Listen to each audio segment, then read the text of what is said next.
Alright, hello everyone, this is Zachary 8 here, and I have a Yu-Gi-Oh! Deck profile for you today. Now, as you guys don't know, I played a Yu-Gi-Oh! TCG game, and as we can see with this game right here, this is a Legendary Collection Kaiba that I opened up like a couple of months ago during the summer.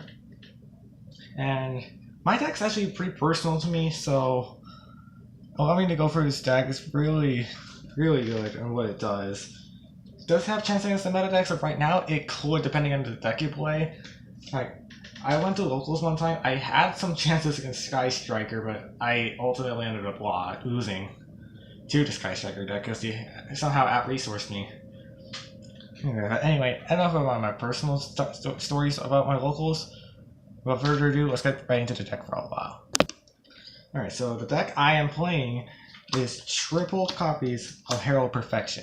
Now, if you don't know what Herald of Perfection does, is that you can ritual summon a card with Dawn of the Herald. And with Dawn of the Herald, you pretty much have to ritual summon for a 6-star, which Herald Perfection is. As long as it's it's 1800 attack, 2800 defense. During either player's turn, when a spell, trap, or monster fight is activated, you could discard a fairy type monster, negate the activation of that card, and destroy it. Keep in mind, it's not once per turn, which means I can really just negate things like Goki Stoop Breaks, I can negate a Mobile Disengage, I can even negate a Firewall Dragon out of anything. Yeah, and the card I use in combination with that is Cyber Angel Benton, another card you have to play 3 of, because when it's tributed, you can add a fairy type monster from your deck to your hand, which is basically your whole deck, as I'm playing it. And you can use it for your other ritual monsters. And then, what was this here? Alright, and then the next card I play is 2 copies of Cyber Angel Edaten, which is basically another combo piece. Like, a combo I sometimes do is I ritual summon Cyber Angel Edaten with Cyber Angel Benton as the cost. I get 2 effects to add a ritual spell with Cyber Angel Edaten, and then with Benton, I add a Life Fairy. You hardly use Benton as a monster, unless it's really just a last resort play. If you don't know, Cyber Angel Edaten has 2 effects. First up, if it's ritual summoned, you can add a ritual spell from your deck to your hand. Not once per turn, but you're basically only using it once, if any. And then the second effect I'll get into a little later. I'll go right now. And so the next card I play is 1 copy of Cyber Angel Zucchini, which is basically one of your boss monsters in the deck. It's a big beat stick, a 2700 attack. Ritual summon with Machine Angel Ritual with 3 powerful effects. If it's ritual summon, you can force your opponent to send a monster from your field to the graveyard of their choice. Gives all your ritual monsters piercing damage, and then once a turn you can retrieve ritual monsters from your graveyard to your hand. Therefore, you could just go ahead and fuel up your Herald Perfection with Cyber Angel Zucchini, which is a really big combo, if I would say. I mean, there are some cards that could really just break that board. I know Goki Extra Link board could really break that, but I have an out for that. And then now I have our extra link boards are 1 copy of Cyber Angel Rash. Now, go only 1 copy because I don't recommend you run more than 1 because you're really only using Rash once a duel most likely. 10-star 3000 attack monster. Ritual summon this card. You destroy all extra deck monsters from your opponent, which basically is their fusion monsters, their synchro monsters, their Xyz monsters, and their link monsters most importantly. And they take 1,000 for each, and they take. Excuse me for that. And they could attack twice if it uses this effect successfully. And then once a turn, you can summon a ritual monster to prevent a destruction effect. Pretty neat. And the second effect of Edaten, if you don't know, if it's tributed, all ritual monsters you control gain 1,000 attack and defense. Really preemptive, but it's really going to be good. Next up, we have our Searcher. So I have 2 copies of Cyber Petite Angel. Really good discard fodder for Herald Perfection's effect, which you could just easily special summon with a card I have in my deck. And I also play 3 copies of Manju with 10,000 hands, which is one of your generic ritual searchers. Cyber Petite Angel, don't know what it does. It was normal. It was special summon at all. Once per turn, you can add a Cyber Angel monster or a Machine Angel Ritual from your deck to your hand. Keep in mind, it's not a Machine Angel Absolute Ritual. It's a Machine Angel Ritual you have to add.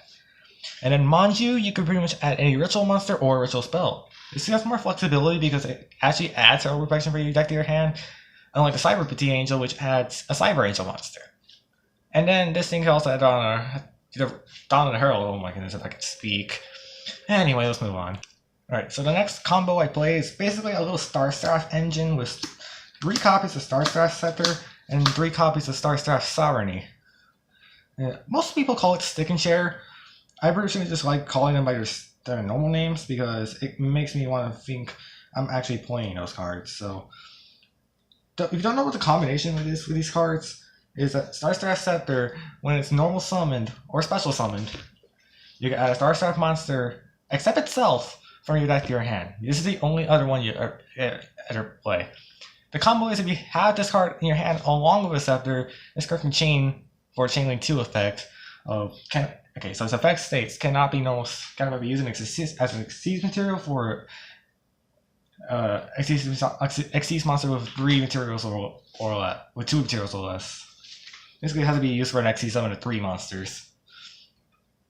If you summon a Star Staff monster while this card's in your hand, except during the damage step, you get special summon this card from your hand. And if you do, draw a card, and then special summon it if it's a Star Staff monster. The draw of 1 effect really helps with the Star Staff Scepter because you can activate this twice, get 2 sovereignties from your deck to your hand, special summon it out to your field with your Scepter, and you already have a rank 4 play, like the moment you activate this card. Or maybe even a Link play if you're playing the right Link monsters. So I can't afford like some cards because I can't buy cards online, so I'm really limited on about a card pool. So, and then just to round out the deck, I play triple copies of Gale, which is another searcher, a +1. You can pay 3,000 life points to send an extra deck monster from your extra deck to the graveyard. Now you're about to see why in just a second. And then to round out the monster lineup, I play 1 copy of Honest and 1 copy of Archlord Christia. Now, Honest, if you know what it does, it's basically your hand trap for the deck. It just says during the damage, before damage calculation, when a light monster attacks or is attacked, send this card from your hand to the graveyard, and it gains attack of the attacking monster or the monster it's being attacked by. Pretty good OTK card, or like a defensive card in general. I mean, if it's in your field, you can basically get it back to your hand. Oh, excuse me. And then Archlord Christia, it's an A-star monster, but you have 4 fairies exactly in your graveyard. So you can special summon this for free. You get a fairy back to your hand, which is basically more your Herald Protection fodder.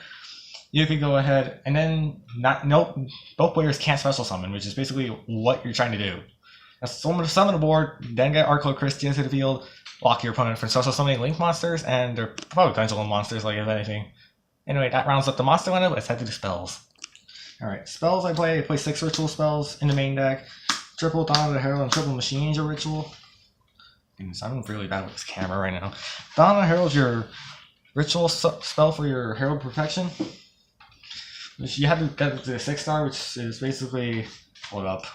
So this will be basically the combo you activate Dawn of the Herald, sack Benton, summon Herald Protection, then Dawn of the Herald's second effect states that if you ritual summon successfully, you can banish the card from the graveyard to target a monster you use for the ritual summon, get it back to your hand, and you basically get a +1 out of this because you're getting Herald Protection, you're getting Benton back, and you're getting a fairy from your hand, typically your Cyber Petite Angel or probably one of your Star Staff engines. Maybe in a ritual monster in some situations, I just don't find it too often. And by the way, Machine Angel Ritual is a secondary effect. Ritual summons any Cyber Angel monster, but if it's in the graveyard, if any of your light monsters will be destroyed by battle or by card effect, you just banish to discard it instead. It's basically your protection. Then another engine I run in the deck is triple pre-preparation of rights and then 2 preparation of rights.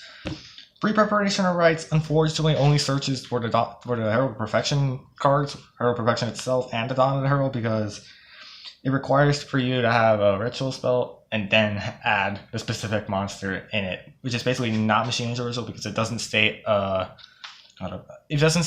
specific monster in it. Well, Herald Perfection does, if you go look it up. Now, Preparation of Rights is a little interesting for my deck. It searches anything except for my Dakini or my Rash, and then you just recycle a ritual spell from your graveyard to your hand, typically your Machine Angel Ritual, because you usually are going to banish your Dawn of the Herald. And then to round up the deck, I played 2 copies of Terraforming, which searches any field spell from your deck to your hand. Now, I am... Alright, a little sorry over here, I was a little interrupted, and then You run 3 copies of Ritual Sanctuary, which is 1 core card from your deck. It's not really a necessity. You can discard a spell card, add a Ritual monster, Light specifically, Light attribute, and then you can just go ahead and or add a Ritual spell. Secondary effect you're really going to be using on the Cyber Pitsy Angel. You just shuffle spells equal to a level of fairy type monster in your graveyard, special summon it once per turn. Each effect's once per turn. Anyway, that's going to round up the main deck. Let's go to the side deck.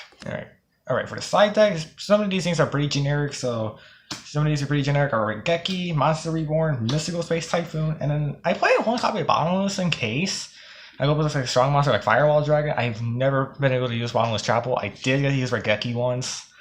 Monster Reborn is kind of like situational at times, so not really much of it you could use. So, I mean, again, as I say, some of these side deck cards could be generic. You can also side in hand traps if you want. I don't have them.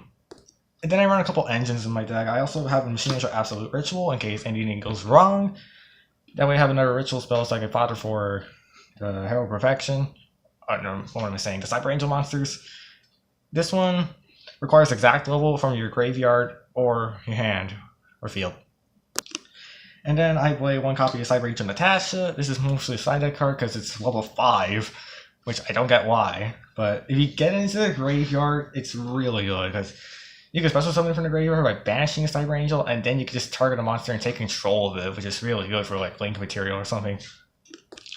And then you run double Saphira and double Hymn of Light, just because that engine serves pretty well for the Cyber Angels, especially if you played Dual Links before and tried this.